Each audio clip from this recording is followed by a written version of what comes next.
From Pacifica, this is Democracy Now! As we go to broadcast, there are unconfirmed reports that Libyan leader Moammar Gaddafi has been captured, critically injured. More reports are now saying he has been killed. Again, all unconfirmed. We'll talk to Democracy Now!'s Anjali Kamat in Cairo.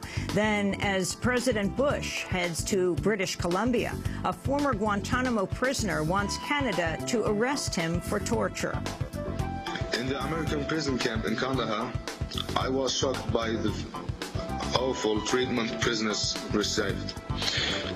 I had a very high impression of Americans all my life, so I couldn't believe Americans would do these kinds of things. Then we'll go to Alabama, where a climate of fear has gripped the immigrant community after a harsh new immigration enforcement law has been passed. Farm laborers are fleeing the states. Parents are refusing to send their children to school. And we'll look at the thousands of people lost in detention around the country. In terms of apprehending people, putting them in a detention system, and then removing them from the country, the scale has gone way up. Under Obama, the numbers are significantly higher than they were under Bush. So Obama has juiced up the Bush policies. A new documentary looks at how President Obama has juiced up Republicans' immigration policies, leading to massive deportations. All that and more coming up.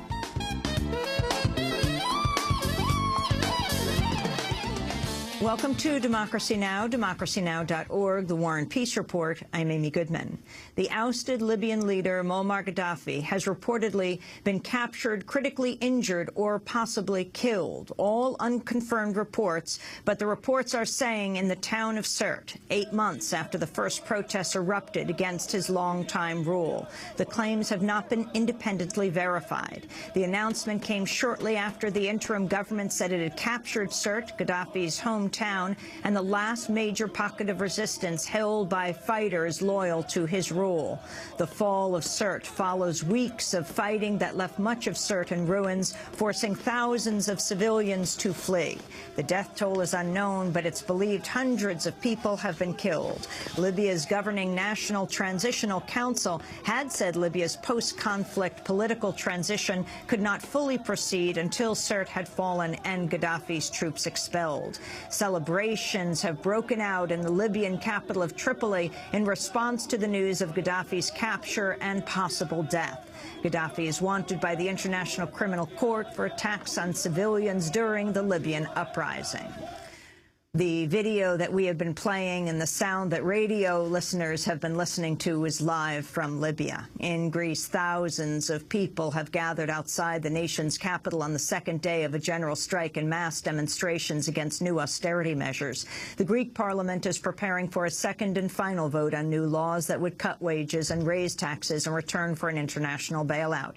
On Wednesday, clashes broke out in the streets as lawmakers approved the new measures. An estimated 100,000 protesters flooded the capital's main Syntagma Square outside the Parliament building. More than 7,000 police, including hundreds in riot gear, were deployed. Protesters reportedly threw stones and firebombs, and today some have planned to try to block lawmakers from entering the Parliament building to vote. A United Nations probe is accusing Iran of increasing human rights abuses, including extrajudicial killings and torture.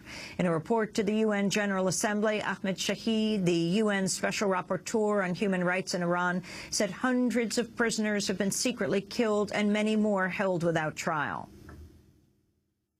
By reports of multifarious and systemic deficits in the administration of justice, including certain practices that amount to torture, cruel or degrading treatment of detainees, the imposition of the death penalty in the absence of proper judicial safeguards, the denial of reasonable access to legal counsel and adequate medical treatment, the existence of widespread use of both secret and public executions, the employment of capital punishment in juvenile cases, and the application of capital punishment in cases that do not hold up to the level of serious crimes by international standards, such as narcotics cases. The Iranian government has dismissed the report and, in an apparent response, says it's launched its own probe of human rights abuses committed by the United States. The Obama administration's delayed plans to sell $53 million worth of military equipment to Bahrain following public outcry over the crackdown on Shiite protesters. The proposed sale includes bunker buster missiles, armored vehicles, and wire-guided missiles. The White House now says it'll await the results of a Bahraini probe into its own abuses before proceeding with the sale. In a statement, Amnesty International welcomed the move, saying, quote, as long as the Bahraini government and its security forces are using violence, unjust military trials, and alleged torture against peaceful protesters, the U.S. government should not be sending more weapons there. New figures show President Obama continues to pull in huge donations from the financial sector, with more money from Wall Street this year than all other Republican presidential candidates combined. According to the Washington Post, Obama's raised a total of $15.6 million from banks and other financial firms, with nearly $12 million of that going to the Democratic National Committee. Republican frontrunner Mitt Romney has raised less than half that much from Wall Street, around $7.5 million. A top banking executive and Obama fundraiser told the Washington Post that reports of Wall Street antagonism toward Obama, quote, are exaggerated and overblown, but it probably helps from a political perspective if he's not seen as a Wall Street guy, he said. A unit within the banking giant Citigroup has been charged with negligence after allegedly selling a $1 billion investment product in 2007 without warning investors that it was using the instrument to bet against them. According to the Securities and Exchange Commission, Citigroup will pay $285 million to its investors without acknowledging any wrongdoing. The U.S. government's announced around 55 million Americans will see increased social benefits next year. Payments will rise 3.6%, the first such hike since 2009. But the increase could be wiped out by a parallel hike in Medicare Part B premiums expected to be unveiled next week. A federal judge in Ohio has ordered police to stop ticketing supporters of the Occupy Wall Street movement in Cincinnati. Protesters had filed suit against the city for banning people from a park where they've set up an encampment. So far, the city had ticketed the protesters approximately $25,000. Occupy Cincinnati protesters are calling on city council members to remove rules that ban anyone from being in a public park after 10 p.m. Heavy flooding in Mexico and Central America has caused at least 110 deaths and affected approximately 1 million people.